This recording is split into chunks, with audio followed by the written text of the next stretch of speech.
The Seahawks suffered a demoralizing overtime loss at the hands of the Raiders on Sunday. Rob Rang and I are going to be breaking down our Monday musings, our Monday takeaways coming up next on Locked On Seahawks. You ready? You are Locked On Seahawks, your daily Seattle Seahawks podcast. Part of the Locked On Podcast Network, your team every day.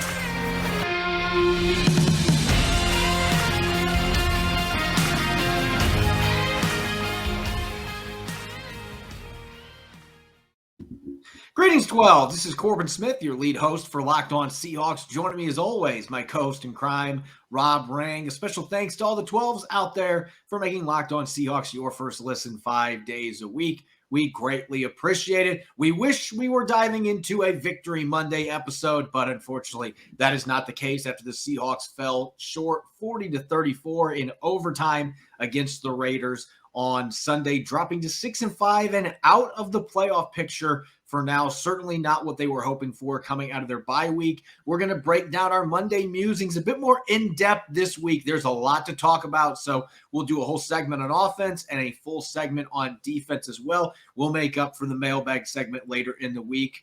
I promise that, but we have tons to break down from yesterday's game. So let's get to it. This episode is brought to you by Prize Picks. Prize Picks is daily fantasy made easy. Pick 2 to 5 players. If they score more or less than their Prize Picks projection, you can win up to 10 times your money on your entry. First-time users can receive a 100% instant deposit match up to $100 with the promo code Locked On. That's prizepicks.com, promo code Locked On. Now for your lead story here on the opening drive of our Monday episode of Locked On Seahawks. When Josh Jacobs ripped off an 86-yard touchdown to win the game and walk off for the Raiders yesterday, the Seahawks were missing one of their best players on defense. Luckily, Ryan Neal looks like he's not going to miss much time, if any, due to elbow and shoulder injuries sustained in yesterday's game. And Rob, this is huge news because you don't want to pick on Josh Jones, who stepped in late in the game for Ryan Neal, but he was the safety that had an opportunity to bring down Josh Jacobs at midfield and wasn't able to get it done. Jacobs then races untouched the rest of the way for that 86-yard touchdown, and Jones has struggled when he's played on defense this year. So having Ryan Neal available next weekend and beyond would be a big deal, especially knowing Jamal Adams is out for the remainder of the season. Yeah, it's a huge deal. And so if there is a, silver lining to the dark clouds that was losing to the Las Vegas Raiders, a team that walked in with only 3 victories, then it would be the fact that Seattle escaped virtually unscathed in this game. Because Ryan Neal is going to be okay. Pete Carroll, reiterated as much today, basically saying that the shoulder and elbow injuries that forced Ryan Neal to be sidelined for that critical drive there in overtime, that he is going to be okay. And so Seattle is going to get their star safety back. And I say star because Ryan Neal has been exactly that all season long. He's been terrific. As you mentioned, Jamal Adams, of course, has been out all year long. He was the one that was expected to be the superstar there.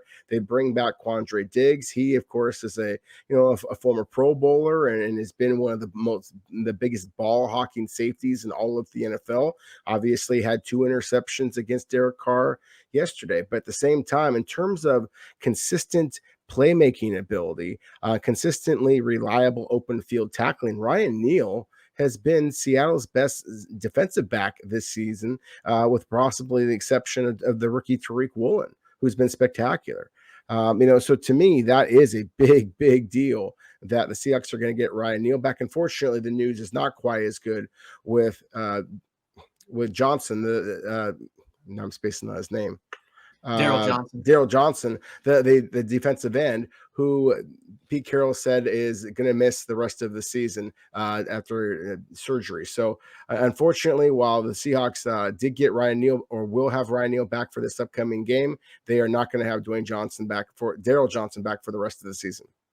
I hope Dwayne Johnson plays for him. Bring in the Rock. I mean, he can't be any worse than what we saw yesterday, and we'll get to more of that later in the show. But Daryl Johnson being out for the season, he played really well in a handful of games for the Seahawks. He actually started a game. He was the first one that started when Darrell Taylor got sent to the bench and played pretty well off the edge and then injured his foot a couple games later and now is going to miss the rest of the season.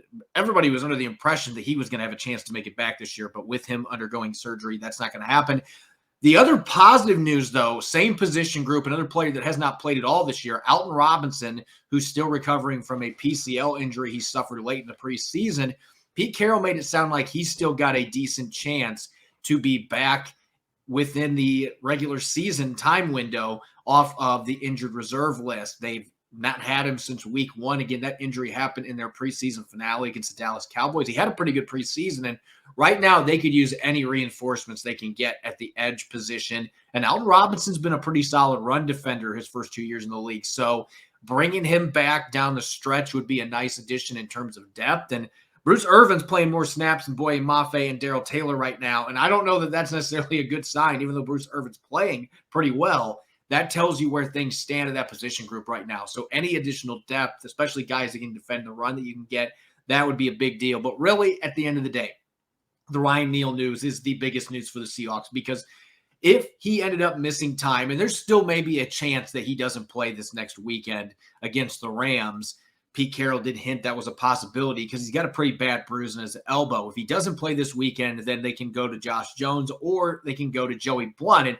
Carroll was very complimentary of Blount, who may be the next in line to get that opportunity because Josh Jones has not played well when he's had opportunities. As great as he looked in training camp in the preseason, he has really struggled, especially when it comes to tackling. And we saw it again on that game-winning touchdown run by Josh Jacobs. He just hasn't taken good angles, and he's come up with nothing but air way too many times. And the Seahawks are confident in him, but it does come to a point where you got to wonder, do we just let the undrafted rookie in who made some big plays at Virginia and see if he can help our defense out playing some safety for us? And so I'm curious what the Seahawks would do in that case if Ryan Neal's not able to play Sunday. But right now they're holding out hope that maybe he misses a practice or two this week and then he can make it back and have an opportunity to play for him. That's a big deal considering what he has done since checking into the lineup for Jamal Adams and for Josh Jones earlier this season. Coming up next, we've got a lot to break down from yesterday's game. Monday Musings, a little bit more extended day. We're going to have an entire segment dedicated to the offensive side of the football. We'll do defense in the final segment as well. We'll be right back. You're listening to the Monday edition of the Locked On Seahawks podcast. This episode is brought to you by Audible. Audible is releasing a slate of new football podcasts that we're sure you're going to love. Find Block Forever now wherever you get your podcast.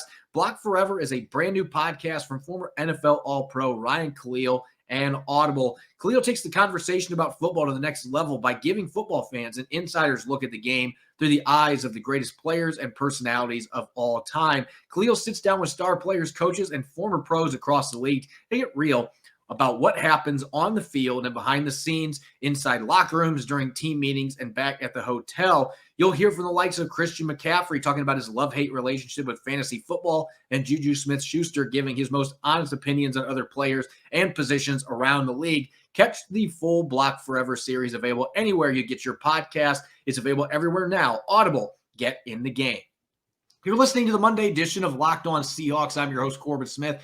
Join me as always, my co-host in crime, Rob Rang. Thanks to all the 12s out there, as always, for making Locked On Seahawks your first listen 5 days a week. And a special welcome to our new listeners as well. For your second listen, make sure to check out the Locked On Sports Today podcast. From the games that matter the most to the biggest stories in sports, go beyond the scoreboard and behind the scenes with local experts and insights only Locked On can provide. Locked On Sports is available on the Odyssey app, YouTube, and wherever you get your podcast. The Seahawks, coming out of the bye week sloppy and flat, unfortunately fell in overtime 40-34 to the underdog Raiders yesterday. It was a game that it felt like the Seahawks had numerous opportunities to win, and they couldn't find a way to get the job done. And that included on the offensive side of the football. And I will say this, Rob, anytime that you score 34 points on offense in an NFL game, you should win that football game. And Seattle obviously was let down by their defense. We'll have more on that later. But there were some crucial mistakes that were made on offense. And it was another game where they were one-dimensional. Geno Smith was slinging the ball over the place. But aside from 2 touchdown runs by Ken Walker III, they had no run game to speak of for most of this game. And the Raiders dominated in the trenches from the start to the finish. No, there's no question about it. I mean, they were absolutely dominating. along the line of scrimmage on both the offensive and defensive lines. Corbin, of course, one of the other jobs I have out here when it comes to football is being a NFL draft analyst for Fox Sports. And the day before the Seahawks lost to the Raiders, the game that I was focused in on, besides the Apple Cup, of course, a lot of Seahawks fans out there pay attention to the Apple Cup, but it was the game between Ohio State and Michigan. I know, of course, that you watched that game as well. Ohio State is the more talented team, in my opinion, but Michigan punched them in the mouth. And I mention that because that's exactly what I thought I saw here with the Seahawks and the Raiders. I think that the Seahawks are the more talented team. I thought the Raiders punched Seattle in the mouth over and over again, especially along the line of scrimmage. Along the offensive line, I don't know that you could make an argument that any of Seattle's blockers really played very well in this game. Charles Cross, perhaps, because he only got beat a couple of times. But Abe Lucas, I thought, had his worst game as a Seahawk. And hey, give the Raiders some credit. Max Crosby is an absolute superstar. But just seeing what was happening along the entire line of scrimmage, the interior, on the exterior, not only in pass rushing, but again in the trying to run the football. I mean, Seattle was just thumped at the line of scrimmage consistently in this game.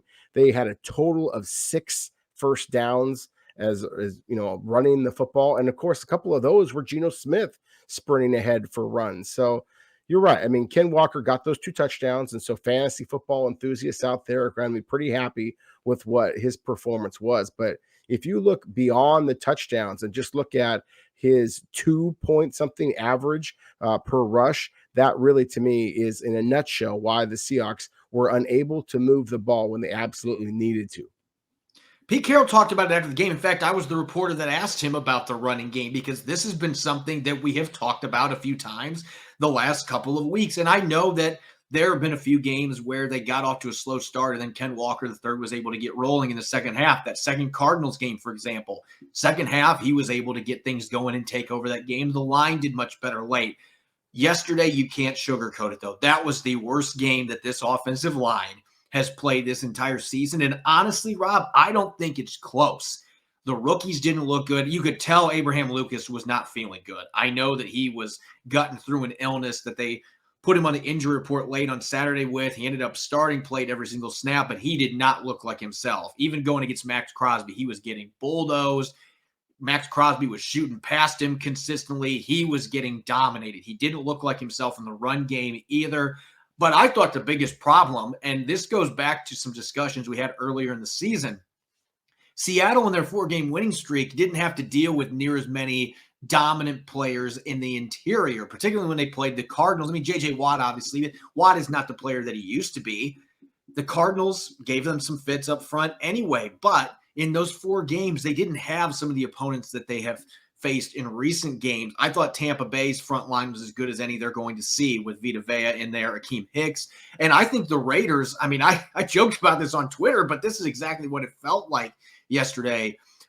Their big defensive tackle, Andrew Billings, they should be billing him for rent, how much he was in the backfield yesterday. He was living back there. Could have propped up a couch every time they tried to run the ball. Billings was in the backfield and had penetration. Most of the time he was beating Austin Blythe. He whipped Austin Blythe this entire game. It was Blythe's worst start with the Seahawks too. I thought he looked awful in pass protection, and run blocking was just non-existent, really, from the entire interior of the offensive line. All 4 of those players, because they were rotating at right guard, all of them got whipped most of this game. They were not able to establish the line of scrimmage. They couldn't generate push.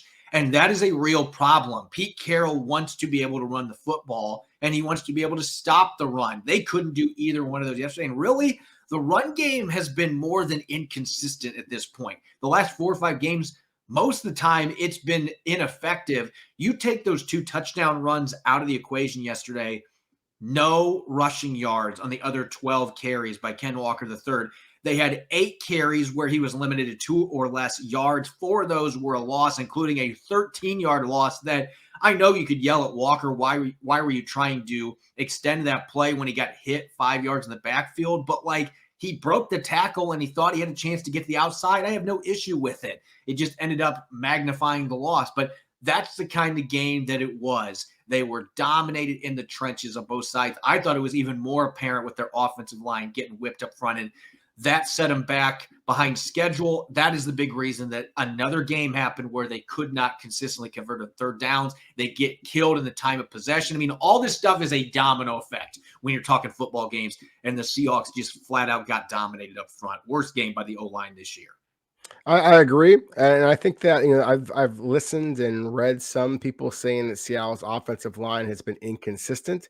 I would disagree with that part. I think that they have been consistently bad now for the last month, basically, of the season. It was one of the reasons why I was stunned. It's the only game that I've been really surprised by the outcome when the Seahawks beat the New York Giants, because along with those Tampa Bay Buccaneers, that you are correct that they have pretty formidable interior group there with Vita Vea and Akeem Hicks, but Leonard Williams and Dexter Lawrence inside for the New York Giants, to me, is the best defensive line that Seattle has faced. And the fact that they were able to get that victory, to me, was still a stunner. Just because they didn't run the ball well in that game. They averaged under 3 yards per carry. So. Exactly. No, but it was just the fact that they did have some success. I mean, 3 yards a carry. If they average 3 yards a carry in this game, I think that they win. But they did not do that. I mean, they wound up averaging 2 something. Ken Walker, I was, gave him a little bit more credit than I should. Yeah. Yeah. I mean, just absolutely abysmal numbers here. So to me, that's what it comes down to is Seattle's inability to get any kind of consistent push at the line of scrimmage. Now, I think maybe that this was a little bit of a, I think there's some who are a little bit surprised because of how well Seattle had run the football earlier in the year. But again, when you're starting those 2 rookie tackles, especially 2 tackles who came from air raid offenses, that the primary thing that they did in college was pass protect. We're now getting to that time of year where the rookies start to hit that wall. And so I think that that's what we're seeing here, because Abe Lucas has been the better of the run blockers up to this point. As you mentioned about his, being ill, it showed in his play. And then again, with Austin Blythe, I mean, you're talking about a quick guy, not a powerful guy. And he was simply overpowered at the line of scrimmage way too often in yesterday's game. So I don't know that there is a quick fix to Seattle being able to get their running game going. But it's not just the running game that really kind of irked me in this game, Corbin. One of the things that Pete Carroll and Seattle's coaches have taken some criticism for is the fact that much of their defensive game plan was centered around trying to slow down Davante Adams. And criticize them all you want. I think that it is pretty sound judgment on their part, trying to slow down a guy who has absolutely dominated the NFL for the past month. But where I had some real concerns on Seattle's offensive side of the ball is it almost felt like the Seahawks were trying to show off DK Metcalf and say, oh, you've got Davante Adams. Wait till you see this stud that we've got at wide receiver as well. And what I mean by that is just how often that they threw the ball to DK Metcalf. And he is an unbelievable player. But we talked about the fact that Seattle really needs to distribute the ball all around. And they did so in the first half of the game. They were getting the ball to the tight ends. Obviously, there was a touchdown pass to Tyler Lockett as well. But Corbin, DK Metcalf caught 11 passes yesterday. Nobody else in the Seahawks caught more than 3.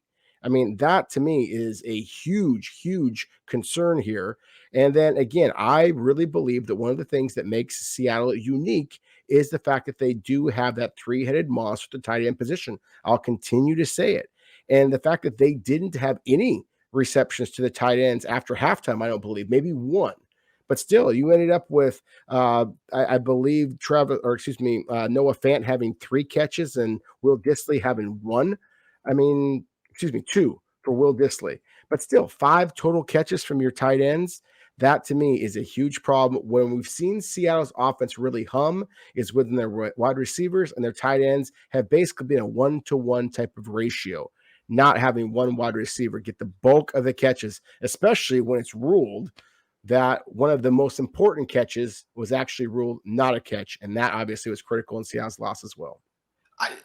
What is it about the catch rule that we can't figure this out? It's 2022 for crying out loud. How do we not know what a catch is? I mean, I sit in the press box, watch the replay like 6 times, And I just kept asking people next to me, like, why is this taking so long? Like, this shouldn't even be debatable. This is clearly a catch. And then they overturned it. So Metcalf should have had 12 catches, and he made sure to point that out today on Twitter as well. The Seahawks were showing his stats, and it said 11 receptions, and he just put 12 with a quote tweet, and it should have been.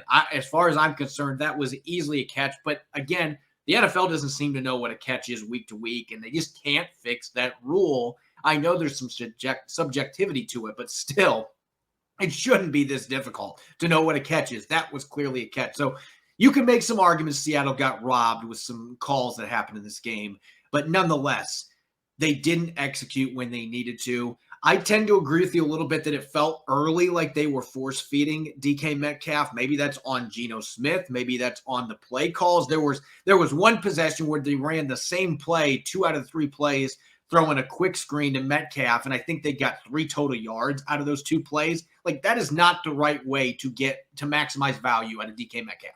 That's not a strength in his game. So I don't know why they did that twice in a 3-snap span. It didn't make any sense to me.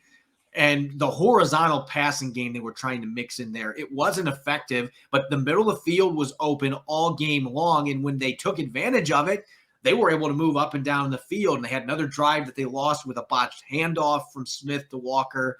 Just, again, the offense racked up a lot of yards. They put up 34 points on the board, and yet there were those mistakes. The Geno Smith interception that I don't know that was necessarily his fault based on what we heard about the routes not being correct, but he had another interception in the end zone to Metcalf that ended up getting overturned. That one was the correct call, but it should have been a pick.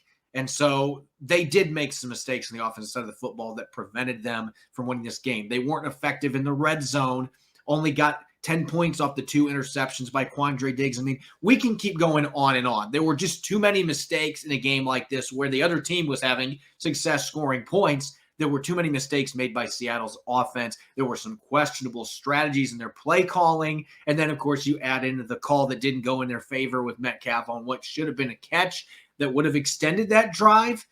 Who knows what the discussion looks like today if that would have counted as it should have. The Seattle might have gone right down and won the football game, but we'll never know. That ended up not being the case. So overall, yeah, they racked up a lot of points. They got a lot of yards. Geno Smith played really well most of the game, but it was another one they couldn't finish it off. And that is still maybe the biggest stain on Geno Smith's resume at this point, is he hasn't been able to finish a lot of these close back and forth affairs like this. This is just another one to notch on there that wasn't able to find a way to overcome. Poor pass protection at times and some of the mistakes that were made. And that's why the Seahawks are in the position they're in now, just a game over 500 and outside looking into the playoff race. All right, it's not going to get much more positive, unfortunately, 12s. We're going to go to the defensive side of the football coming up next here on our Monday edition of Locked On Seahawks. This episode is brought your way by Prize Picks. We're officially in Week 12 of the 2022 season, and I'm banking on Jonathan Taylor ripping off 125 rushing yards and a touchdown against the Steelers on Monday Night Football. With Prize Picks, it's easy to play daily fantasy and put those entries to the test. Just pick 2 to 5 players, and if they score more or less than their Prize Picks projection, you can win up to 10 times your money on any entry. No competing against other people. It's just you versus the projections available, and Prize Picks offers projections on any sport that you watch, whether it's NFL, NBA, MLB, NHL, or college football. Entries can be made in 60 seconds or less. It's that easy. Safe and fast withdrawals, currently operational in over 30 states as well as Canada. Download the Prize Picks app or go to prizepicks.com to sign up and play daily fantasy sports. First-time users can receive a 100% instant deposit match up to $100 with the promo code Locked On. Make sure to enter the promo code Locked On at sign up for an instant deposit match up to $100. You're listening to the Monday edition of Locked On Seahawks. I'm your host, Corbin Smith. Joining me, as always, my co-host in crime, Rob Rang. Thanks to all the 12s out there, as always, for making Locked On Seahawks your first listen 5 days a week. And for your second listen, make sure to check out the Locked On Sports Today podcast. They've got the biggest stories of the day, instant reactions, big game recaps, and the take of the day is available on the Odyssey app, YouTube, and wherever you get your podcast. Continuing our Monday musings, we just had a chance to vent about a lot of the issues on the offensive side of the football. I wish that we could get a little bit more positive going to the defensive side of the football, but it feels like it's September again for the Seahawks defense. giving up 586 total yards to the Las Vegas Raiders in a 40-34 overtime loss yesterday.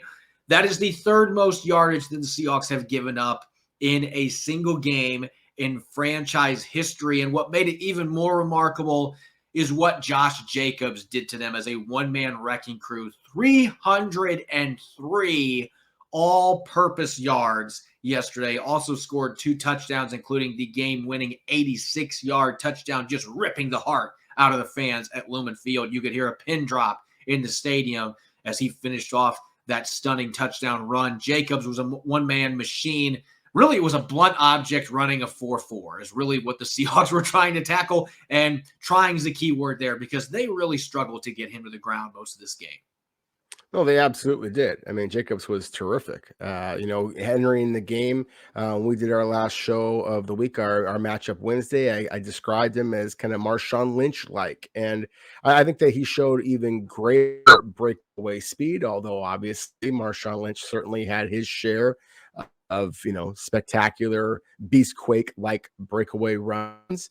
But at the same time, it was the burst that Josh Jacobs showed. It was the power. It was the ability just to kind of wiggle his way free from would-be tacklers. He did it in every which way. He did it as a receiver. The one-handed grab that he had, it was just an unbelievable performance by Josh Jacobs. There are times when I think that, Seahawks fans, just fans of football in general, even if your team is losing, sometimes you just have to kind of, tip your cap to just an unbelievable performance by a rival athlete. And this, to me, is one of those examples where he was just the best player on the field by such a wide margin that I think that he just kind of deserves some acknowledgement here.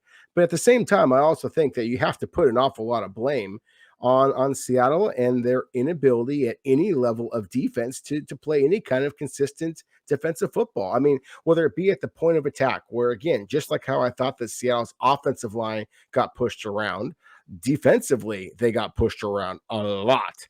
And so to me, that is a huge problem. At the linebacker position, I just saw too many poor angles, too many missed tackles by both Jordan Brooks and Cody Barton. And then certainly in the secondary. Tariq Woolen, I thought, had a strong performance, and previous to him going down with the injury, and I would have loved to have seen Ryan Neal come up with that pass earlier for an interception. At the same time, I thought that he had a pretty strong performance. So other than Ryan Neal, I really thought that most of Seattle's defensive backs also struggled. I mean, Tariq Woolen was spectacular in coverage. I mean, for all the Devontae Adams catches, none of them came against Woolen. And so that to me was impressive. But at the same time, while I think there's going to be a lot of people who are going to champion Quandre Diggs in those 2 picks, and they were big time interceptions, both of them. Even the one that Cody Barton tipped to him, still, Quandre Diggs was in terrific position there. And the first pick was a spectacular play. At the same time, Quandre Diggs also, his pursuit angles and his shoddy tackling, he was as much to blame as any of Seattle's defenders when it came to tackling. And so to me, that was a huge concern. Josh Jones, we talked about it before. He takes over for Ryan Neal and obviously was in position to make that tackle and then was unable to do so. And Josh Jones runs for 86 yards, ball game.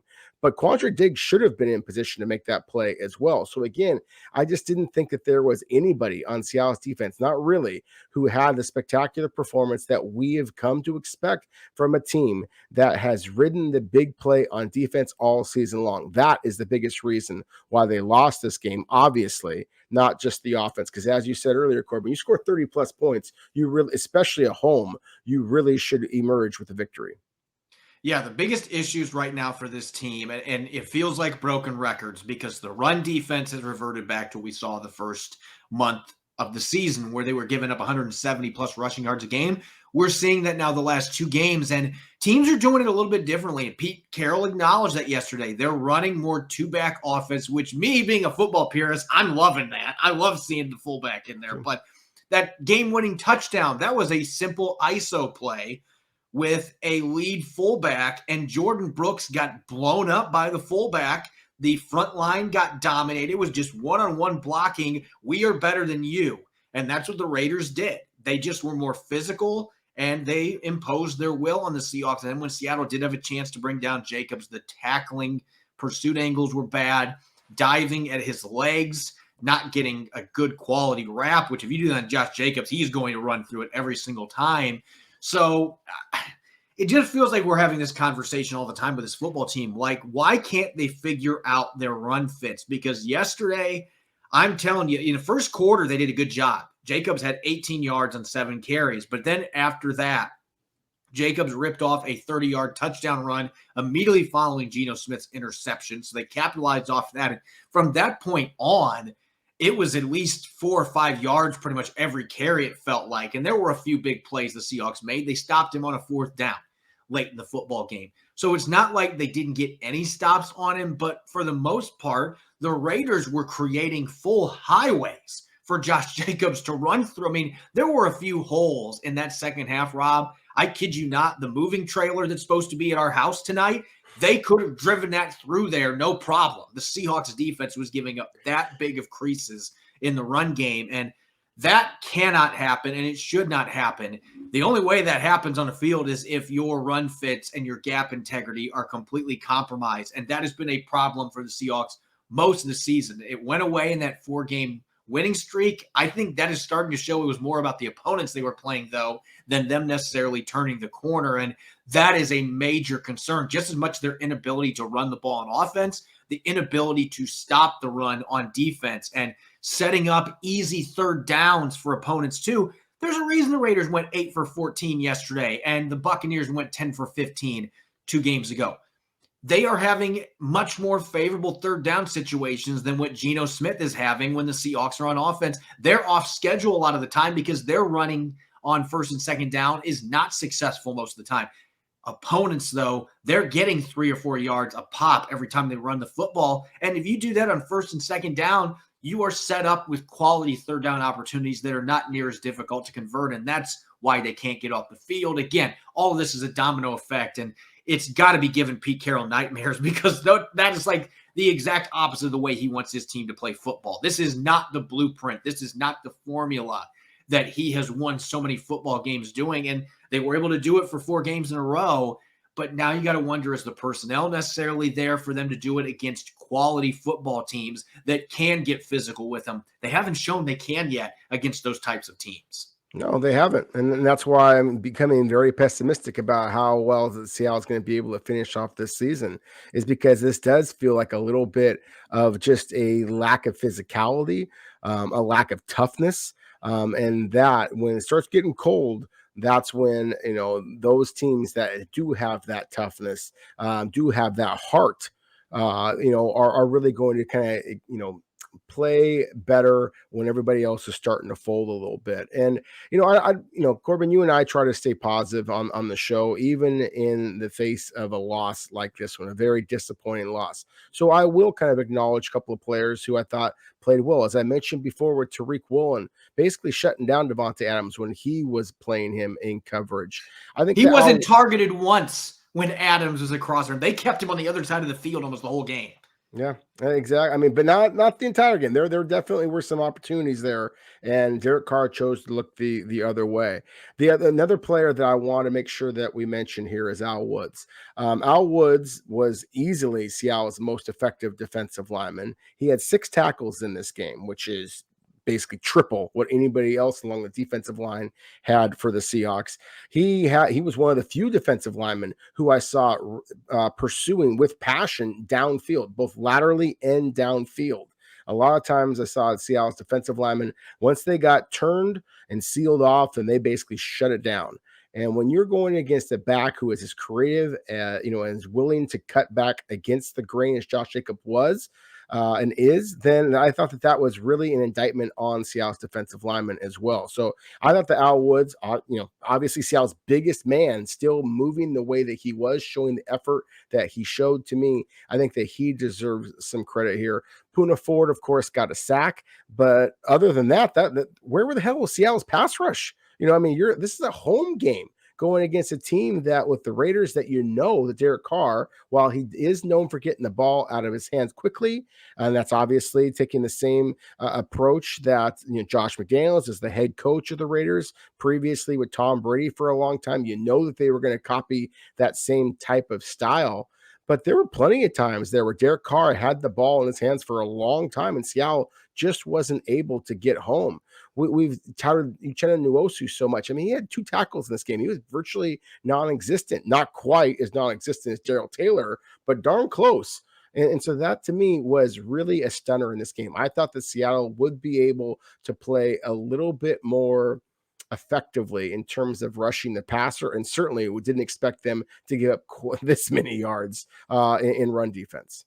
Yeah, you can look at the pass rush and have similar complaints to the run defense where it wasn't there early in the season, then it came alive in that 4-game winning streak, and then the last 2 games it's disappeared. And I thought early they were getting some pressure on Derek Carr, and Poona Ford had 2 pressures from the interior. Nwosu actually knocked Carr out of the game for a play. And then they didn't have a single pressure in the 3rd or 4th quarter. Not pressure, but a single quarterback hit. They might have had a couple times they got kind of close to Carr, but it felt like the entire second half, he could just do whatever he wanted. He had time to process his reads, look at multiple receivers, and it didn't matter. Especially on 3rd downs, the Seahawks could not get the pressure on him. And they've got to figure something out with their edge rushing group. Nwosu's been so good, but he's been quiet the last 2 games. So he's kind of tapered off a little bit. Darrell Taylor, the only notable thing he did yesterday was jump off of the sideline after Quandre Diggs' first interception and start blocking somebody, which should have been a penalty. I don't know how the refs didn't notice that, but that's the only thing I remember him doing yesterday. Boye Mafe had a few good plays early, but otherwise was quiet. I mean, they've got to get more consistency from their edge rushing group.